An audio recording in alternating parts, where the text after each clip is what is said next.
you know? Anyway, how many attended our thing on cabins last year? Okay, same guy. This is Jerry Anderson. Good morning. And he's a state building inspector. And a little history, you know, about 4 years ago, you know, we felt it was not the proper thing. We couldn't build cabins in Wisconsin 4 years ago. Technically, we could not build cabins. If we built a cabin, it would be called a piece of real estate. It could be anchored to the ground on a frost wall, but it was a real estate. You went to town and you got a building permit, and then you got a real estate tax bill on that piece of property. And we're sitting here going, well, why? In a campground, we can have anything that has wheels can come in, up to 400 square feet. So park models and travel trailers, no problem, okay? But we all know how many people have had travel trailers and rented them as commercial rentals. How's that working out? Those suckers require so much work. I mean, you sit there and say, what am I, an idiot? Why did I buy this? I mean, I'm always working on this stuff, okay? And so, you know, the park models have gotten much better over the years. Actually, in 2008, you know, when the economy went to the toilet and 40% of the manufacturers went out of business, the ones that went out of business were building the garbage. So the good guys are still here. So the park models right now are really pretty damn nice, okay? However, they still got cheap cabinets, cheap hardware, cheap, you know, everything's cheap. And so we said, why don't we try to get the rules changed so that we could build cabins and have parity with that industry? So we Waco, myself and others, you know, spent 3 years massaging the Department of, what, DSPS? Yes, Department of Safety and Professional Services. Yeah, so we had to start there because they're the guys that, you know, do the inspections. And fortunately, Secretary Ross was just very receptive to what we had to do. So we spent 3 years rewriting the code so that we could build a cabin on skids. It has to be mobile. It cannot be anchored to the ground, okay? So, and we didn't want wheels because, see, we'd be building a park model. We want a cabin on the ground, but there are, those of you who were here last year, we showed how easy it was to move a cabin around. It's a piece of cake, trust me. And we convinced senators and reps that we could move a cabin faster than you could move a parking lot. And that was done here. So we had everybody, Lieutenant Governor's seen it, secretaries have seen it, DSPS has seen it. We actually had a training session in Smoky Hollow where we brought in the state inspectors that are supposed to train guys like this and showed them how this cabin could mimic a park model.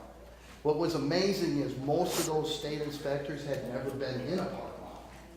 They were in there going, well, that can't be legal, and that can't be legal. I mean, you ever seen a set of stairs going up to a loft? What, 12-inch lifts? Yeah. But when you build a house, that can't be done that way, you know? And, oh, that loft, it's only 4 feet tall. Well, yeah, it's a loft, it's not a bedroom. You might sleep there, but we didn't call it that. Yeah. You know? So we had to educate them on the terminology, and so we got past that. So then, once we got the law in place, I said, there's 72 counties. That means there's 72 inspectors, 72 people with their own ideas. Trust me, you can write something down and get 72 interpretations. And we didn't want that. So I said, why don't we get our own person? And I've known Jerry for a lot of years, and he's very qualified. And I said, why don't we get it set up that he, one person, state certified, could go around and look at cabins that you would build, and he's going to talk about what he's looking for and how he's going to do it. And we created an emblem, state emblem, that the state issues. There you go. It hasn't, let's call it a VIN number. Y'all know what a VIN number is on a park model? Now we're going to get a VIN number assigned to a structure that you build, okay?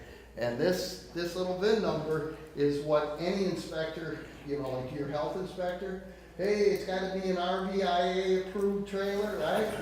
Or it's got to have this little emblem. You're done. They don't have to go any farther when this thing is nailed to the front of your unit. And so that took us 3 years to get accomplished. We know what we want. So with that being said, he's going to give you some insight because at the end of the day, how did we sell it? We wanted a better product. And if you remember, after 08, 9, 10, it was all about jobs. Well, park models aren't made in Wisconsin. Skyline makes them over there in Lancaster. They're about the only ones. Otherwise, all your units come from Indiana. Well, how does Wisconsin benefit if it's not made here?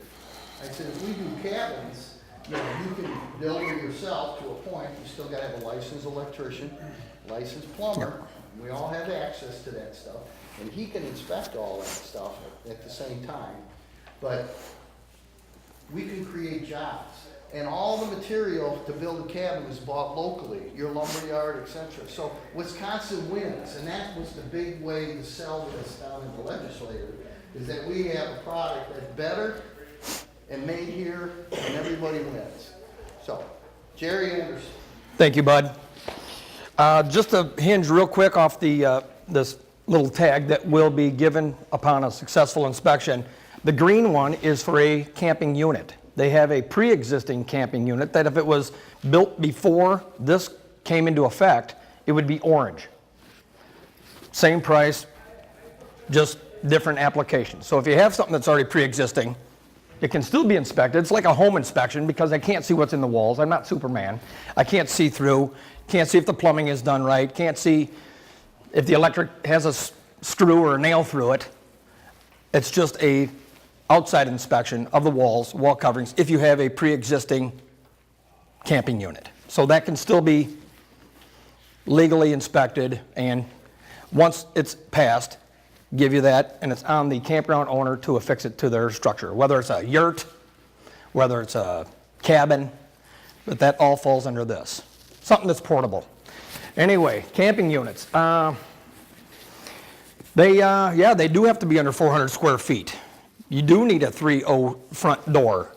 And also, if you have a bedroom in it, you have to have an egress window in it. You have to have two ways out. There's a lot of parallels between a camping unit and a small house, or just a regular house, just the framing of it. You can build it on site. You can build it off site and have it transported. That's why Bud went to bat for campground owners to get this done, so that they could be built somewhere else from turnkey, let's just say it that way, that everything's done in it already, built somewhere else. They show up at your campground, they set it on the ground, they set it right where you want it, there it sits. If you don't like it there, pick it up and move it somewhere else. It's made to be portable. A lot of campground owners have bought the shells already pre-made and have them set either in their parking lot or at the site where it's going to be sitting. And then they finish it from there. Now with the portability of this, it does need to be on skids. So then it's going to be off the ground. As an inspector, I'm going to want to see the framing of that. Take a picture of it, get me blueprints before you close it up. Don't close anything up until I've seen it, or until someone's seen it. And then that way the plumbing, if you don't need plumbing in them, you don't need electric in them, but if you do, somebody's going to want to see it.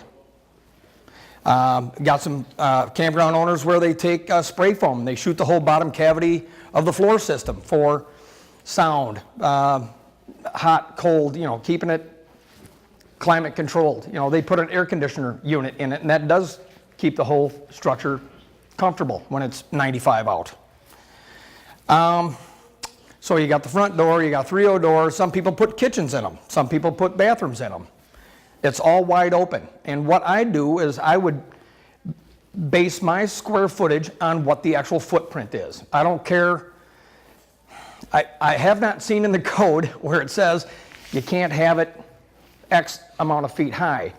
The trick is it's got to be able to fit underneath a bridge when you're hauling it down the freeway and going to another campsite, or if they're bringing it to your campsite.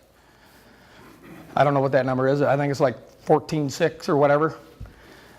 If it's on a trailer, probably a lowboy, or however you got to get it there. But anyway, you got to be able to fit it underneath an overpass if you're going to be transporting it from a builder, if you're going to have it built off-site and then have it delivered to you, or you take all country road. Well, you got to get it to your site. However you got to do it. I did have I do camp, so I'm with you guys. I know of a fellow camper that, hey, Jared, I want to build a camping unit on my site. I go, well, Tommy, you can't build it, 20 feet tall. You can't have it 2-3 stories. Well, I'm planning on never moving it. Well, I don't care if you're never planning on moving it, but somebody may want to move it in the future. They got to be portable. So I searched the code. I did not see a height maximum. Anyway, he wasn't happy with me, but anyway. Going through the inspection, so you got a rough inspection, the empty shell, the framework, the roof, the trusses, the walls.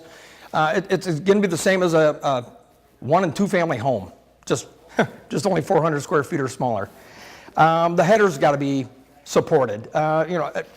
If you have roof trusses that come down and bear right on the studs, then you can have a single plate, top plate. If you have them and they're not landing right on a stud, you need a double top plate. Okay? And then in that case, the first plate, the intermediate plate, needs to bear half on a stud, half on the next, Anyway, so you're going to want to see the framing before you, I can do all the roughs at one time. Yes? Is the 400 square feet included overhang, or is it just the footprint? Just the just the footprint. I don't care. It's got to get down the freeway. Does it include a porch? If there's a porch? No, just the footprint of the actual structure. Good question.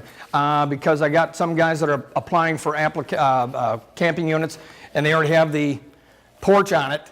So what they're doing is they're also putting a storage area over that outside porch. Yeah, fine. If you want to store your kids up there to sleep, have a couple cocktails, the kids are up here sleeping, whatever. What they do once they get in there, I can't. I can't regulate that, yeah. So if you want to store your kids up there on the loft, most people do. Most little kids love climbing up on stuff and passing out, or go up there with their iPads and whatever. And anyway, so then if you do have plumbing and electrical in these, then you run all your roughs and then do all the rough inspections at one time before you insulate. And then if you are going to heat and AC this unit, you should really insulate it. You're going to have to insulate it. And you're going to want to see a picture of that or come out and see it. Because I am from down in the southeast corner of Wisconsin, down by Lake Geneva, sometimes a photograph will save me driving time and you money. And I could approve it over the phone or through pictures and say, hey, looks good to me, keep going, or hey, move the garbage can and the broom, what's in that corner? Send me another picture. Be surprised how well you guys respond to a text, and I appreciate your guys helping me help you guys out. So then once you get done with the installation, then you go ahead and you move forward and you get all your wall coverings on. I don't care what you cover it with. 9 times out of 10, it's like a car siding or paneling. You guys pick. There's nothing saying that you must or you shall.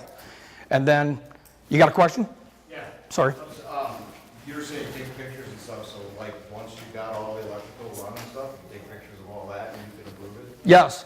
What I've done is, if you have a short wall, say that your short wall's 10 or 12 feet, if you can't get it in one picture, send me 2 pictures of the short wall, and then on the longer wall, where it's maybe 30, 40 feet, send me 3 pictures. Get me enough to shut me up.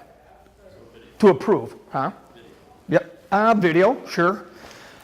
So 2 on the short wall, 3 on the longer walls, 2 on the back wall, and 3 on the other wall. So send me 8, 10 pictures. Send me enough, so that I can get a good feel of what I'm looking at to keep you going. That'll help me. That'll help you. That'll get it. And then you would just mail those tags to us? No. Upon you saying, hey, Jared, we're all done, we're all trimmed out, we got our, say you have sinks, say you have light fixtures in them, Once it's all trimmed out and done, floor coverings, cabinets, light fixtures, ceiling fans, Then you'll call me for a final inspection, then we'll trade paperwork. I'll give you the seal upon a final inspection, and then I'll get paid. Yes, So the photos are basically for your roughing inspections. yes, and for insulation inspection that I would require, yep. If I'm in the neighborhood, I'll swing in and say hi, and then do a physical, I mean, look at it without pictures having to be sent, just to try to help, yes. How much does one of those little stickers cost? 35 bucks. I could take about 5 minutes of everybody's time. I went through this process, and I still didn't get one of those stickers, and it cost me more than $35. Okay, I thank you for calling me, because I think I called you, and I was forwarded to somebody else, and then I had that person come out and inspect Yep. the cabin. yep, And so I had to pay more, but I never received, I got an inspection permit, but I never got a sticker. I would reach out to whoever you had inspect it and say, where's my label, where's my tag? It goes a little more detailed than that, because last year, December, the laws were changed. Yep, And, well, before I had the cabins built, I went to have these inspected. I wanted to get a permit, because I wanted to get this all legal. yes, And so, because I didn't want to have it torn down or what have you. And so the township, they didn't know what to do, so I was always put off. And so then I would have to go to their office, and I sat there. And then eventually he knew my name, because I said, "You know who I am?" And he said, "Yes." I said, "Well, what's our status?" "Well, I don't know." But he said, "Go ahead and proceed, and then if we come up with some kind of problem, then we'll let you know." And that's kind of iffy, so nothing on his part, because they didn't know. So then, as we all know, there's a state inspector that comes around and inspects your campground. yep, not me, So- that's not So me, It wasn't you. I'm buildings, It wasn't yep, you. okay, And I'm not mentioning your name. go ahead, And so, they came and did the inspection, and then they go, "Well, where's your tag? yeah, Where's your tag?" "Well, this place said I didn't have to have any of that, they didn't know anything about that, so actually I kind of got a warning, but I had to do something, all right? So then I went back, and in the report, as everyone probably knows, that they write out some code, okay, they write out a code on the report saying that you need to do something. Well, so I sent that off to the inspector, to the person who got that permit. yep, Well, we're not taking too long, it's really good information for you guys. And, so, I went through the same process. I called, I left messages, and so then I go, okay, I used to work in IT, and so I started sending emails so I could document everything that I've done. yep, And so I never got anything back, and so I went to the office and sat, and so, anyway, this guy's busy. And, so then I got to talk to him, and so he showed me the code, all right? And so, since it was a new code that happened in December, yeah, it looked like everything was cut and paste for something else. So it was all convoluted. The law, the code was convoluted, like it was taken from someplace else and pasted and Yeah. blah, blah, blah. Okay, so he didn't really understand, and so we sat there and, and whittled through it and said, okay, because it was under 400 square feet, so it didn't have to be inspected. But now it's still under 400 square feet, but the state, the inspector says I need a sticker. So, and I needed a building permit. Well, the county said I didn't need a building permit, but now I have to have one, and I have to have a sticker. So then we got it inspected, all passed code, blah, blah, there's no bathroom, there's no plumbing, it's a shell. It's a log cabin, it's a shell. yep, You just sleep in it and that's it. So I got a permit, and so I paid for the permit on 4 of them. And so I sent it off to the inspector to say, okay, is this good enough?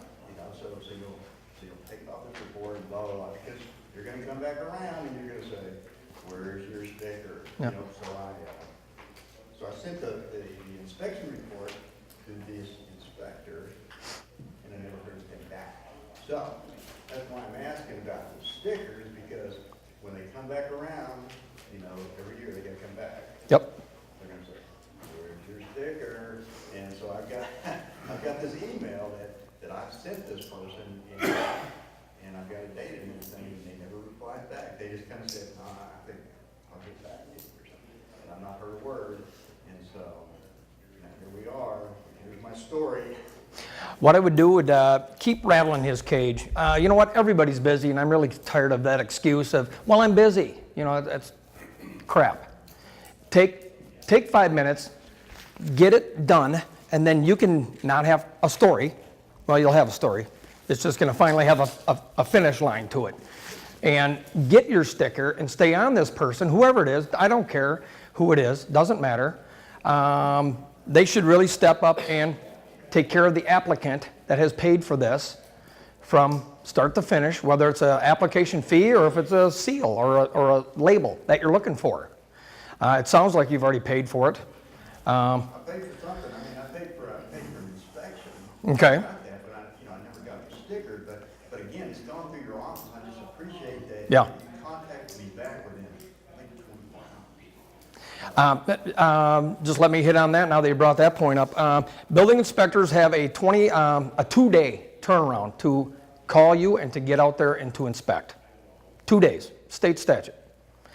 Not including holidays, not including weekends. So if you call on a Friday, we wouldn't have to come out until Tuesday, just so you know that. Okay? 2 days from when we get notified that someone's ready for something, insulation, wiring, a final, whatever the inspection is, we got 2 days to show up. As I conduct my business, I try to contact you and say, hey, you know what, this is going on, can I get 3 days? Or, you know what, I'll be out there in an hour. Are you there right now? I'll be right out. Oh, okay. The more that people can communicate, the less headache and drama there is to something that could be easily handled at the lowest possible level. You don't have to get the cavalry all invited into it. Handle it, get it done, get your permit satisfied. And then the state inspector that's coming out looking for this, here it is, I got it, finally. I would stay on whoever you've been dealing with.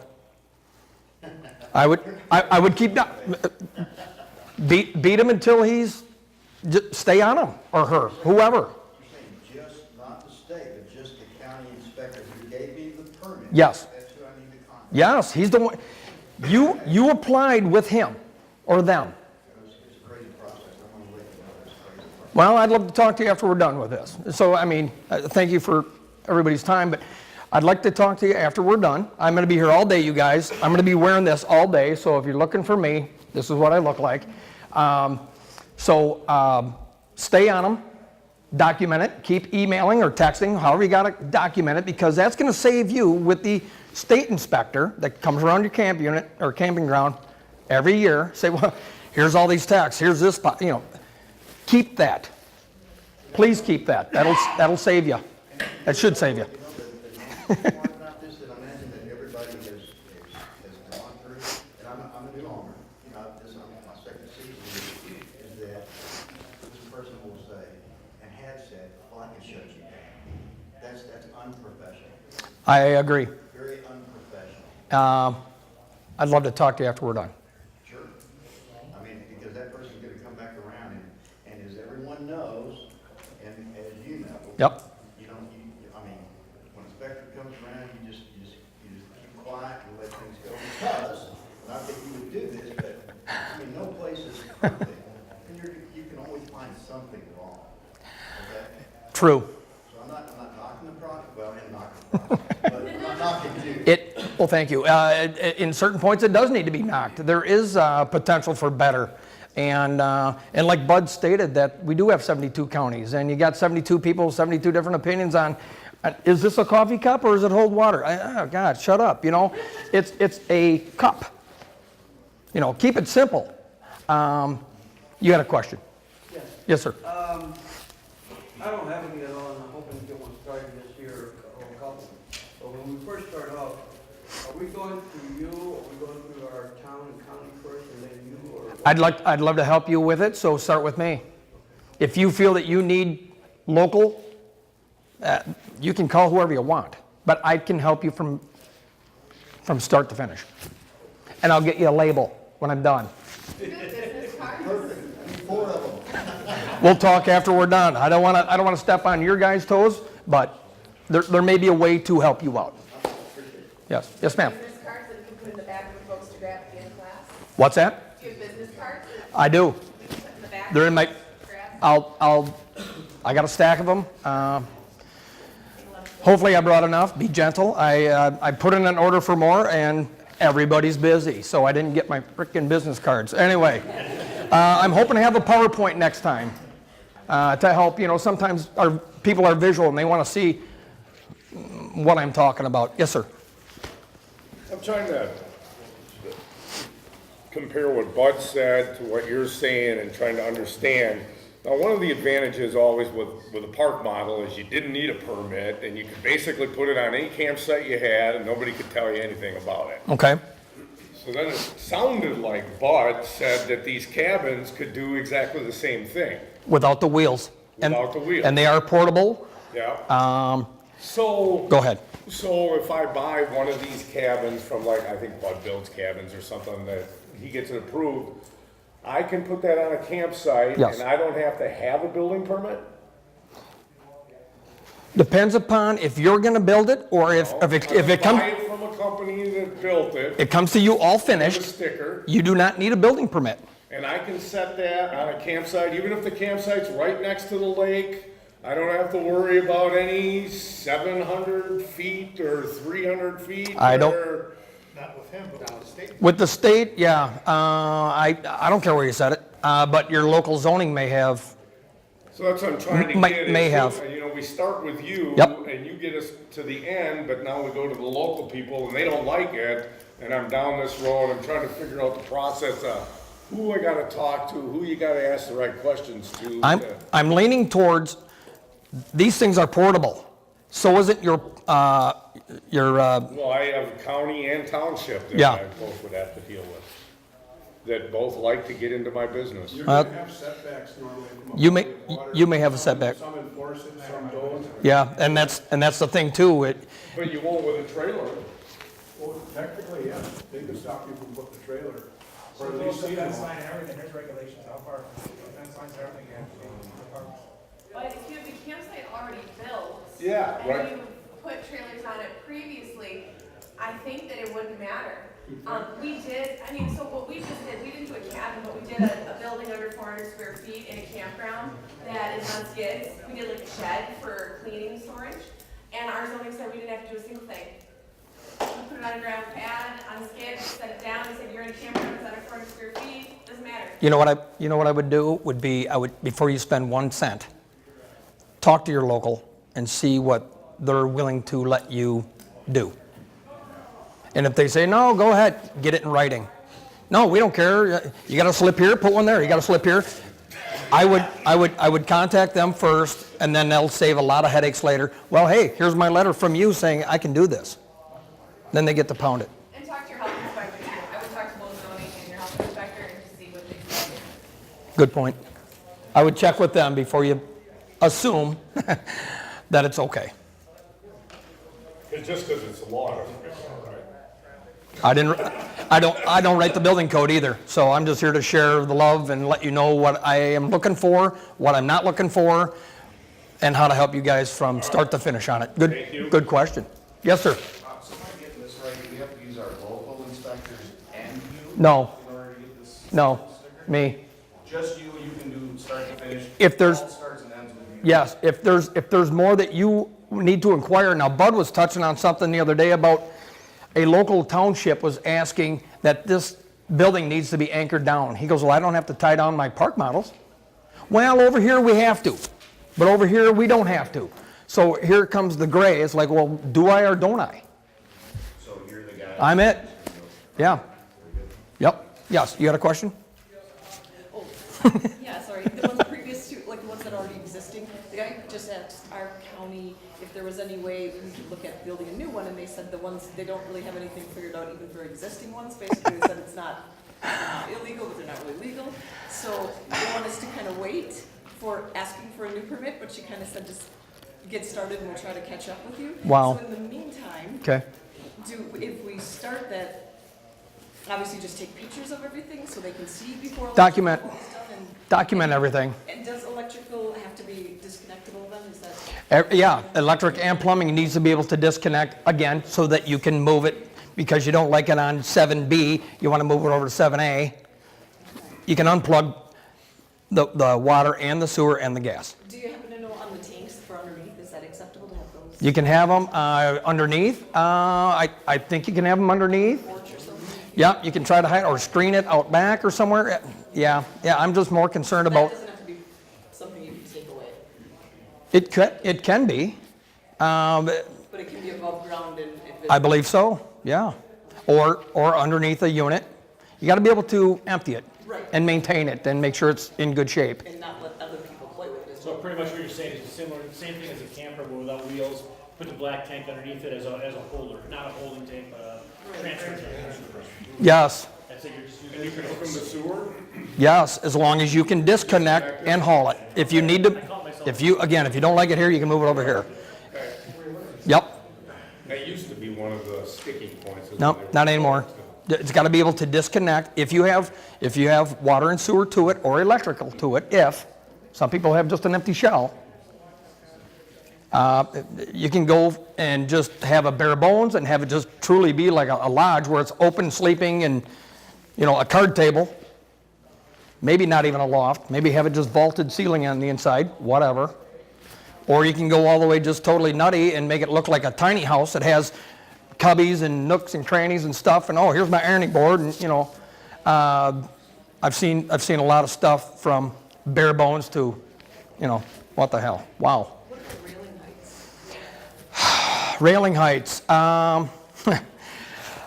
If you're gonna store your kids up in the loft, first of all, don't tell me or tell your inspector. It's for storage. What I'm gonna wanna see is your spindles can't exceed the spacing.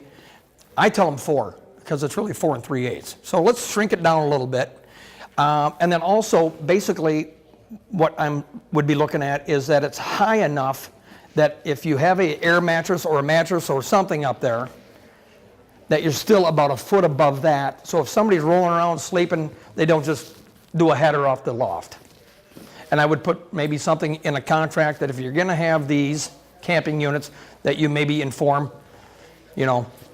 whoever's staying for the weekend or the week, that you should probably really not be letting the kids sleep up there, but there's no way, I'm not gonna enforce that. I don't have that much time. You don't have that much time. But at least let them know that the risk. So, no, you don't have to have 3-foot high railings in your loft. It'd go all the way to the ceiling. It'd be like jail bars. So then how are you gonna get, If you wanted to, or then that not? I'm not, you could rail it all the way up if you want to, yeah. Okay. Yes, sir. So you want a minimum of a foot above the top of the mattress? Yeah, just so that Billy or Susie don't do a header off the edge of the, I know they're gonna sleep up there. I did. When I was a little kid, I was getting all kinds of trouble. Maybe you touched on it, but does the loft not included in the 400 square feet? The what? The loft is not included in 400. Footprint. Here again, footprint. It could be 10 by 40, that's the outside dimension. It could be, and then I crunched the other number, so it was, if you go 12 feet wide, the rig would be 33 1/3, so. And again, you gotta be able to get it down the road, maybe. Yes, sir. So last year I gave one of my seasonals that wants to build his own, your name and number. Yep. Is that cool? I mean, You have to sign the application because this is for campground owners. Your name is gonna have to be on the app. I can't. Well, Does that mean then the same process, same deal. I don't care who builds it. because the seasonals have been asking me about building their own, and I say, okay, here's the new deal. I need to have a tag on there if it's going in my park. You need to apply for it because you're a campground owner. They're not the campground owner. This only applies to campground owners that they can have these things built. I know that you're not gonna own it when it's done. I would like to have a plumbing, you're gonna need plumbing and electrical because you're the campground owner. They're, When they move it out of my park into a different, doesn't matter, they'll already have that label. Doesn't matter where they move it, they can, but does my name stay with that number? nope, just that you were the original applicant to ask for this to be built. And then, once that's issued, so what? I mean, it's over, it's done. Yes, did I answer it? I think so. Okay. In the RV tag, it's on an RV. They built the RV, they put an RV tag on it. Sure. It goes from park to park, or owner to owner, and that tag stays with it. Yeah. Yes. What's the code for the ladder going up to the storage? Is there a certain, yeah, you know what, that's tricky because I've seen them bolted right to the wall where it's straight up and down. Yeah. So then the ladder code, the section of, that covers that is spelled out in the UDC. So, yeah. Yes, sir. I know loft requirements aren't a typical rise and run. No, they're not. Loft isn't considered part of the living area. Correct. So that rise and run is completely different. Well, I it's, believe it can even be vertical, like you said. I've seen them nailed right to the wall, screwed right to the wall. Yeah. It's got to be uniformity so that there's no hazard. You got to be able to grab something. You got to be able, you know, I've seen them made out of pipe, and I've seen them made out of 2x4, and they're you know, I've seen, yes, they got to follow that. However, it would make sense to make it feel comfortable to climb, and it's got to be the same. You know, it's like doing a set of stairs. You don't want your first step being 4 inches, then your next one 24 inches, and then the next one 12. It's got to be uniformed all the way up. Yeah. So, yeah. In the case of him, if there was like a seasonal who wanted to come in, who already had built it at their own yard or brought it in, then are we supposed to tell them they have to have it inspected before it can be our seasonal? Or, you know, the tiny house movement, people kind of do their own thing and then come for a temporary amount of time. I don't think that would apply. So That's a great question. Build it at home. Well, I don't I care. think I'm setting the precedent that says I want that label on. You're asking for a label. In this case, it would be a pre-existing camping unit, so it wouldn't be the green, it would be the orange one that I mentioned. It'd be an existing camping unit, is what you would be seeking. As long as it had that label on there. Go ahead, yeah. Yeah, we don't care if you built it over at his site, and he got tired of him, and now he wants to go over to your site, and he's already got it on his, fine. It's made to be moved. On the pre-existings, like when we already have one that doesn't have electrical that unplugs, does that have to be done to get the orange sticker? Electrical, Yeah, if it doesn't unplug, if it was actually hardwired in, you'd have to modify that and make it before you can get an orange sticker. correct. You got to be able to disconnect to make it a portable camping unit. What's the definition of disconnect on the electrical? A 50 amp where you just literally just disconnect it. Can you have a junction box on the outside? Yes, And then just take 2 wires, disconnect it from the lines? yes, to disconnect. Yep, to be able to disconnect. Yeah, but you wouldn't want it on. No, you don't want, that would be, I would like it cleaner than what he just said, but yes. But yes, I'd like it cleaner than what he just said, but yeah, it's disconnecting it. Huh? If you had a legal junction box, Yeah. wires coming in. Yep. Breaker's not at that location, right? So Yep. Switch breaker off, pull the wires, disconnect, move the shit or move the cabin away. Yep. That's an option.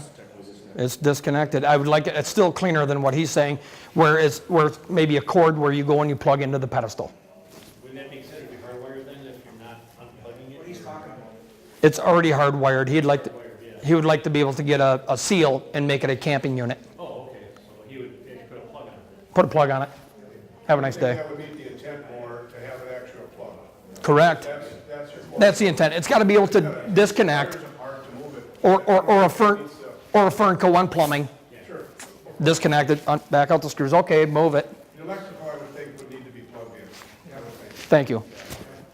Yes. So you go from a breaker box inside with just the RV plug, 50 amp plug. Yep. You got a breaker box inside, 50 amp breaker box? Well, you'd plug into the pedestal outside. Oh, so you don't need the breakers inside for your different circuits? They can be mounted on the outside of the building. That's where I'm seeing 99, because it's already so darn cozy in there. You can have it on the outside of the wall. You know, pedestals right here, buildings right here, you can have it right there. Bring it down, plug it in, boop. Yes, I'll get to you. So what are you not looking at? You mentioned you're gonna tell us. What am I not looking at? I'm not looking for people to not listen to me. No, I'm here to help you. At the end of the day, I understand you guys, I mean, the window of operation, you guys got to be up and running when the people want to come to your site and hang out and get away from the day-to-day grind. You don't need me up there. I'd love to work with you guys during the off-season. Again, I'm a camper too, so it's my off-season too. I'm very workable, very reachable. And I'm here to just help you guys from front to back, to start to finish, to get your labels for you, so you don't have headaches and have to, you know, have a pallet of Advil. 1 second. So I'm just here to work with you and to help you through the process and to get what you want at the end of the day, which is that label, huh? Maybe you meant like things like you're storing your kids up there. I'm not going to drive out to your site. It's got to be sold as storage. I know you're going to store your kids up there sleeping. I don't want to say I don't care. I do care. You know, safety first.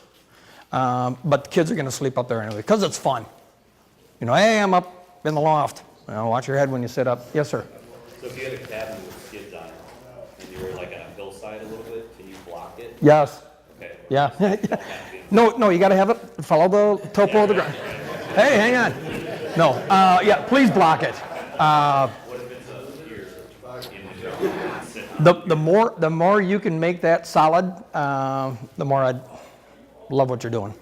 The more. You could do a concrete pier that it would just. Yes, I would. I don't know what part of the state you're in, but footings would have to be at least 4 feet, and I would want a picture of that. Okay, but it just has to be able to move off there. Yes, it's got to be portable. You got to be able to move it. I understand the world's not flat. Some people think it is, but good question. Yeah, you got to be able to support what you're setting on it. 4-foot footings minimum. You know, go 50 inches. Shut me up, and that should be fine. I'd want to see what you're doing. Somebody else had a question? What's that? 3 skids or just 2? I'd like to see 3, left, right, and center. And the left and right don't need to be right out on that outside edge. They could be in about a foot, 16 inches, whatever. I've seen it all. But also at the end of the day, you're going to want that thing to feel solid when somebody's, you know, a family's in there moving around. So you're going to want the middle one. 12 by 24 shed, and that was pre-built.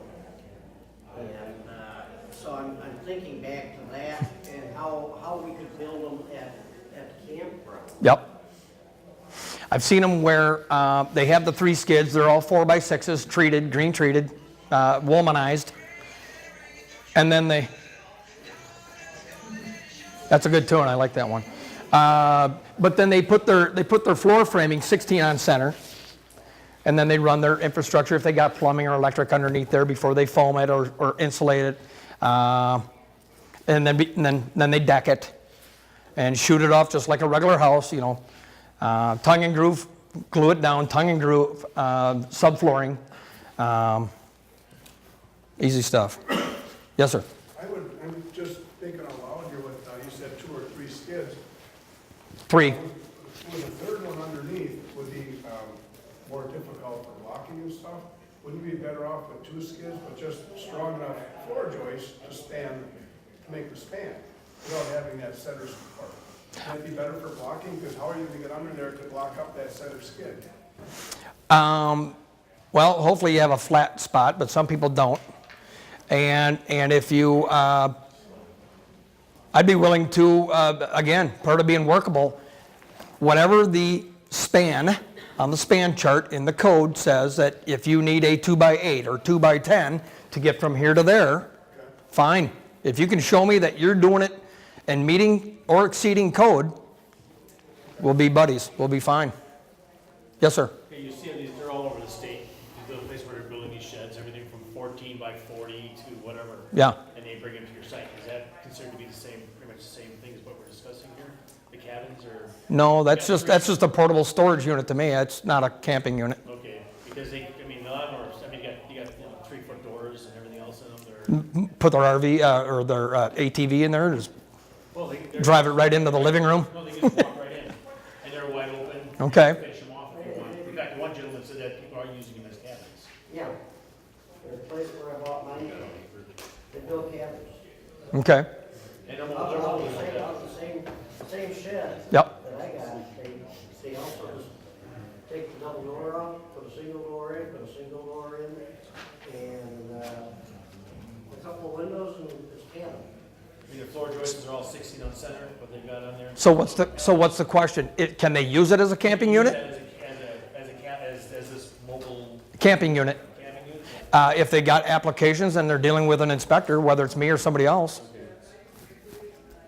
Yeah, or if they're just gonna store a rake in it, or a shovel, or, other than people. Yes, What if you have already existing rental units that are not trailers, more like cabins that are over 400 square feet? pre-existing, I'd like to check into that. Pre-existing's pre-existing, oh, that may be considered a house then, Right, you probably need a tourist room and house license yeah. for anything over It- 400 square feet. I'm thinking it's Well, out, I've got that, but I was wondering if there's any stickers or certification, I mean, it's not portable. I think what you got there, over 400 square, it's outside the box of, if it's under 400, you get this. If it's over 400, now you're out there floating. I think you're now outside that, so that's off the table. I think you're probably gonna have to go and consider it like a small house. Even though it's not anchored, it's no footings, nothing, it's just a shell or a shed or a sleeping.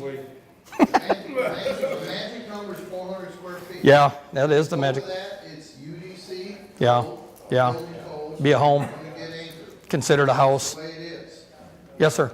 You mentioned earlier on about an egress window.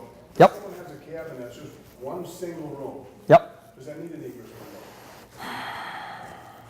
It still calls for two means of egress. Oh, okay. Would like one maybe out the back. Right, okay. I mean, if it's that wide open, God, great question. It still calls for two means of egress. If someone's building it with the intent of being open, they'd be smart to put the egress window in even if. Opposite end. Because they might put a partition in later. Sure. I would suggest that if you're gonna have it and you only have a door, first of all, make it a 3-0 door if you can. And second of all, put your egress totally opposite that. Even if it's just a wide open shell, just to satisfy as much of the code as possible. Yeah, like he said, you're gonna wanna satisfy the health inspector at that point. He may demand or require a egress window. Yes, sir. Magic number is 400 square feet. Yes. Okay, can you extend the roof line and have a deck? I'm going from the footprint, so yes. The deck is not part of the square foot. Correct. So I'm going by footprint. Even if it's attached as a roof line and. I've got one on my desk right now that I'm teetering on, and I think I got to stick to my word and say it's just the footprint of the building, not the deck. Deck is not considered living space. It's a nicety. It's not a necessity. You can probably build it with the unit, or you can slide it up to it later and bolt it to it. Roof line can extend, but don't get too nutty. Now you're making it living space. So yeah, you can have a screen-in porch. It's gonna be part of your 400 square feet. So that was his question. Can I screen it in? And that porch now it counts as, Square footage. the whole code is all about safety of the occupants. Yeah. So you So have the box that I'd you sleep in. say no. When we were rewriting the campground code, people have travel trailers, then they put an addition on, or they put a porch on. Add a room. Next thing you know, it's screened. Add a room. Next thing you know, it has windows. Next thing you know, it's insulated, it's got a heating system in it. Next thing you know, it's got a bed in it. Now the state's looking at that and saying, wait a minute, we don't have a travel trailer in a campground anymore. Yeah. We have structures. Yeah. And now they wanna look at them because you're sleeping in a structure. What if a roof cave in? You know, those kinds of things, so. Yes, With the pre-existing ones, again, going back to the doors and the egress, does that all have to comply to this? would like it to, but with it being pre-existing, I can't make you change it. It's pre-existing. Not to give us an orange sticker. Oh, you'll get an orange sticker. I'll just make note that the door's not conforming and, you know, that the inspector suggested that once this 2-foot door fails, that the owner is required to get a 3.0 door to put in there. How's a 2-foot gonna fit? Thank you, I know. Well, anything less than 3-foot door, if the door fails or becomes damaged, that the owners must bring it to code when they go to repair it. But just looking at an existing unit, no, I can't make you follow the code that changed after that was already built. Yes? So with the manufacturing, I see the building on these, do you have to contain ADA code because you're building something brand new? ADA? I would strongly suggest that you put at least one in your campground. That's why they have a 3.0 door, because ADA is like 210. But if you don't have the swings in the bathroom, Right. everything, it doesn't matter. Right. You know, in the campground, Yeah. you know, the national code, now, I mean, there's a big movement, Harvick's been dealing with it, you know, there's a percentage, if you're gonna have rental units, you gotta have a certain percent have to be an ADA compliant. Low threshold, yep. Usually you're gonna have one.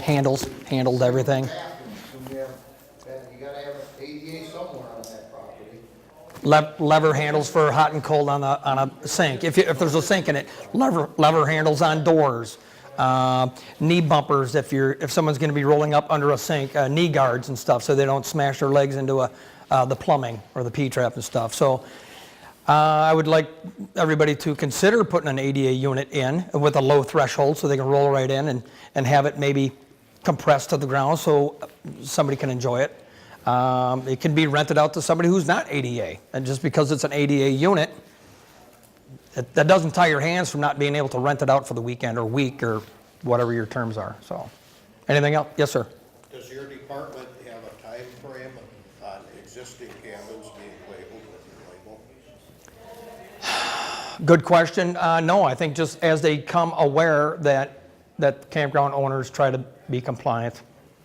You know, the more I can help you, the less higher ups don't crawl up in your business and, well, where's the label for this? Or, you know, let's just satisfy them to shut them up, for lack of better words. So if our current inspector isn't aware, no sense making him aware? I didn't say that. No, I did. You got to sleep at night. I sleep just fine. I think I'd sleep less fine if he was aware. Well, then you might want to call him when we're done. You share the love with whatever you think you need to do to be compliant and to get a sticker or label or, yeah. Okay? Thank you. Yes, sir. Yes. Do you work with local building inspectors? Like Nope. Nope. I'm an independent. I'll travel throughout the state. I'll work with them if you want me to work with them, but why pay? Stickers, because are you the only one who has the stickers, or? Any building inspector in the state of Wisconsin can get these labels and seals and provide them to you. Okay. You have to have the UDC credential to be able to buy these. See, the problem that we've had is these local inspectors aren't even aware of this. They don't know how. They haven't took. Our inspector has 17 lazy inspectors he teaches. So I was just wondering if he knows anything about it. I'm gonna ask him. I don't know. No, and then he has to know, where do I get the sticker? Right, yeah. Okay, and he has to buy the stickers, they're not free. Right. Okay. Do you get bogged down, or if you're the guy that they're all going to, or are you gonna? No, please bog me down. I'd love to be bogged down, make my life hell. I would love to have that problem. No. You know what? It just comes down to communication again. If I can't be there until Wednesday, I'll tell you, I'm not in junior high. I'm not going to say, yeah, I'll be there tomorrow, and it's only, Friday. If I can't make it out there until a certain date, we'll come to a term, and it's just communication at that point, and just being workable. And, I know everybody's busy, and, you're busy. Everybody's busy. This guy's trying to get us a label. His guy's busy, whatever.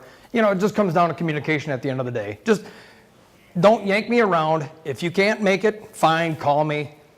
I'll do the same, courtesy, let's be big kids about this. Yes? I think kind of answer your question in fact about working with the local inspectors. Yep. He may or may not know anything about this.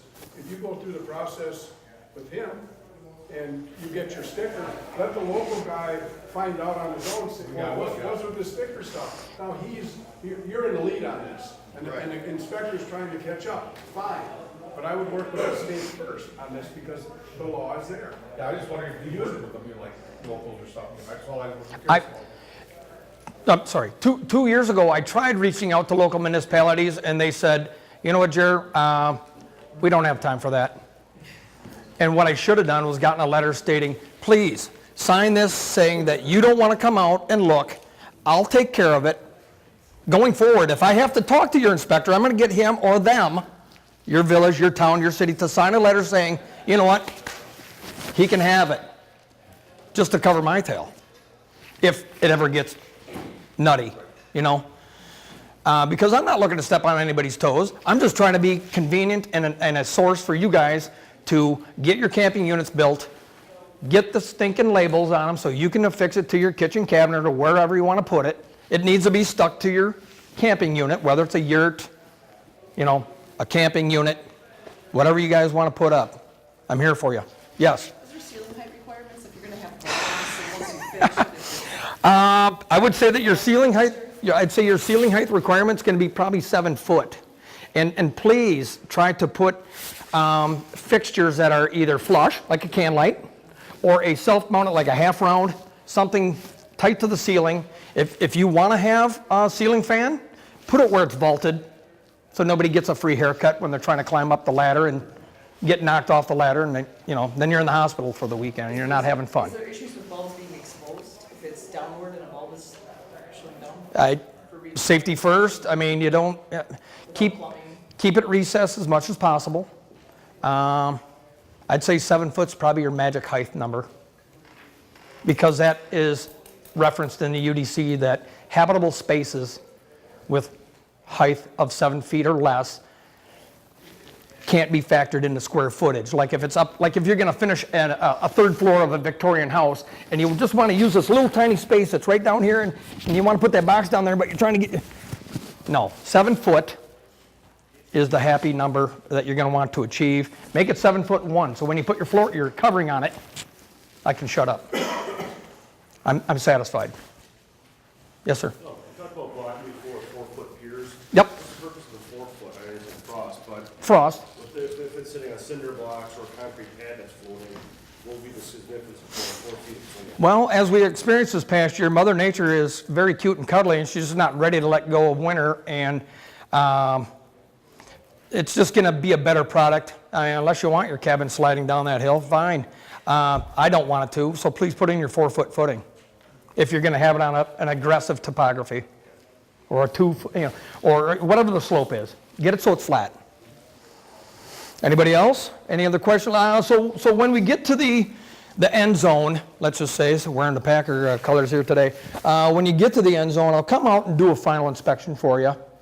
We'll set it up.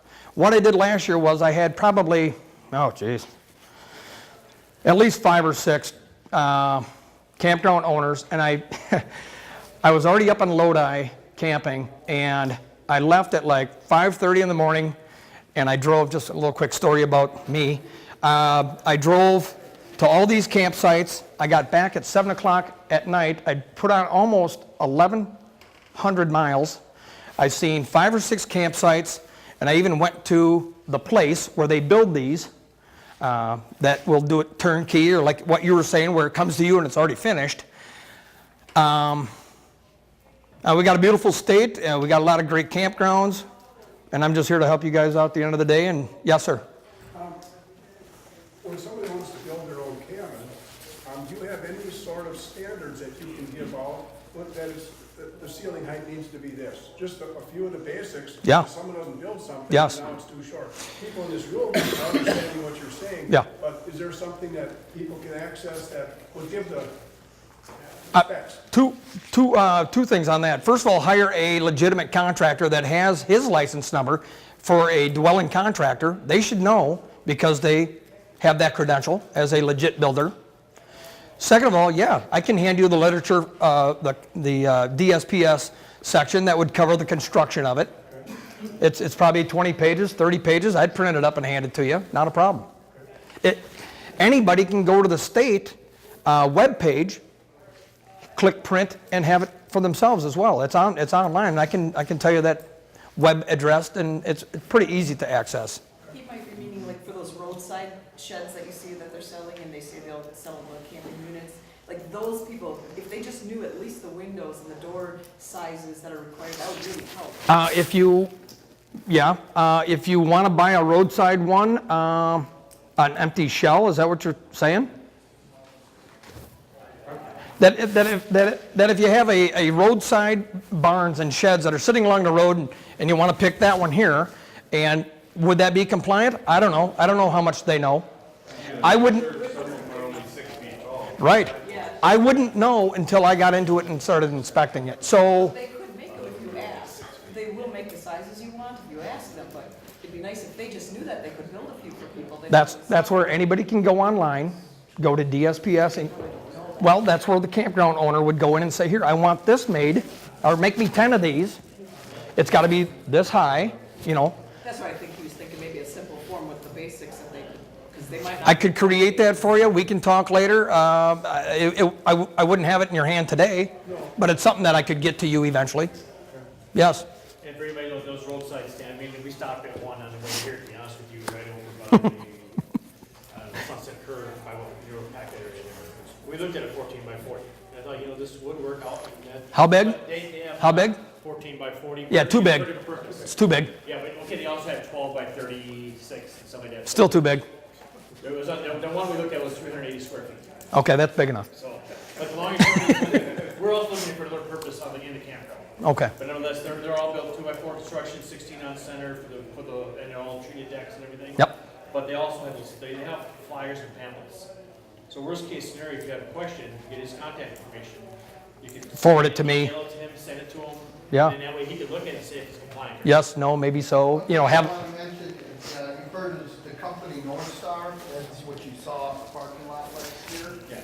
You know, we've worked with those guys and we've come up with a floor plan. I mean, they know what the height restrictions are. You know, we just had one delivered just last week. You know, it's built to a standard. The trusses are engineered trusses. They're anchored a certain way to the walls. You know, where those sheds that you see on the side of the room, on the side of the road, yeah, they're just for storage of lawnmowers. If you're gonna sleep in it, it has to meet a different standard. Yes. They have all those certifications, and then, you know, we had the floors foamed, we had the ceilings foamed, okay? We can have the walls foamed too, but I mean, we can build a really nice, but they have all that. Gary's met with them. That was the site. I've met with them. I mean, I've already bought, I don't know, 18 or 19 units from them. They make, but you gotta have the right heights, like you said. They know all that. The story I was telling you about where I traveled to all these different campsites on that one day, that was the manufacturer that I visited up north. Very clean facility. I'm not going to sell them. I'm not going to say anything bad. They were a very good company.